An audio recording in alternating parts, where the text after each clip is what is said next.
Hello, I'm Corey. I'm Holly. And on the road we're known as Trip and Fizz. We decided to train hop purely for the reason of getting from point A to point B. Generally, we had hitchhiked before we train hopped, and I hadn't had any experience train hopping yet, but we ran into some really cool people who could teach us a thing or two, and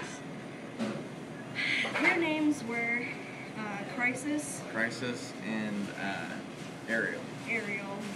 And what was that other guy's name? Oh, what was his name? We ended up calling him Critter. Yeah, we ended up calling him Critter. He's a weird fellow, but anyway. Yeah.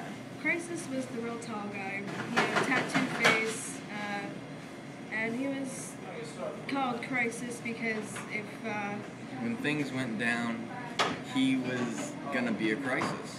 If someone screwed him over, he didn't deal with that.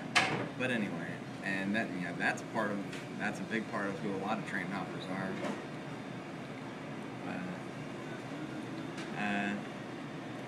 Our kind of how we ended up in our situation, we had found out that Holly was pregnant, and we found that out in Nashville, and we decided to go to this rainbow festival to try and find a community to live on, to be able to have our baby and stuff. A farm. Like a farm. And so we decide that we're going to hop a train with this group of people and get there as fast as we can. Try and get there so we can be at this festival. And so we go out, and it takes us 3 days to get on the right train. Because you got all different types of trains going all different places. You got your junk trains, your high dollar business trains, or sending more expensive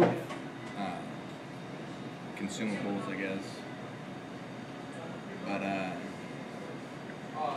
yeah, we stayed in the bush for 3 days.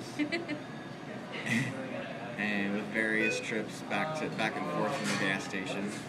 Waiting and waiting for this frickin' train to show up because one train.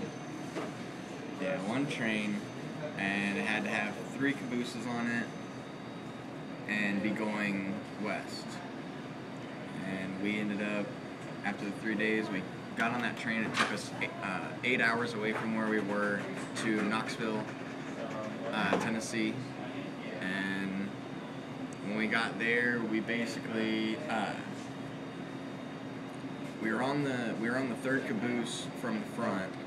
the locomotive. Yeah, caboose, That's locomotive, engine. The further the train goes, the more locomotives it needs to get it there. Yeah. So we were on the third one, and we get pulled in, and they drop all the cars off, and we watch all the cars go away as we're pulling off. My cars. And we realized that's where we were supposed to get off.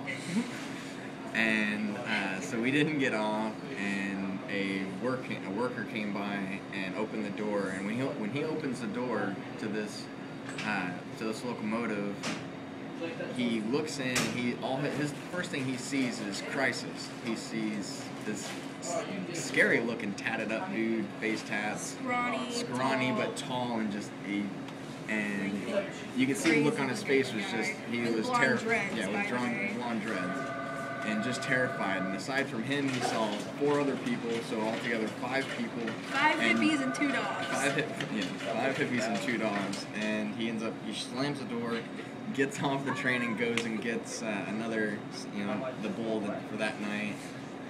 And he comes out, takes our names down, and gets a little bit of our information, and he sends us on our way and says, I better not catch you back here, and basically told us that we shouldn't come back because train hopping's bad and dangerous and all this good stuff. But so we left, and we went and slept in a abandoned on the porch. A second-story porch of an abandoned hotel. Yeah. And we slept there for the night, got up the next morning, started walking towards the gas station to get some food and coffee and whatnot, refuel.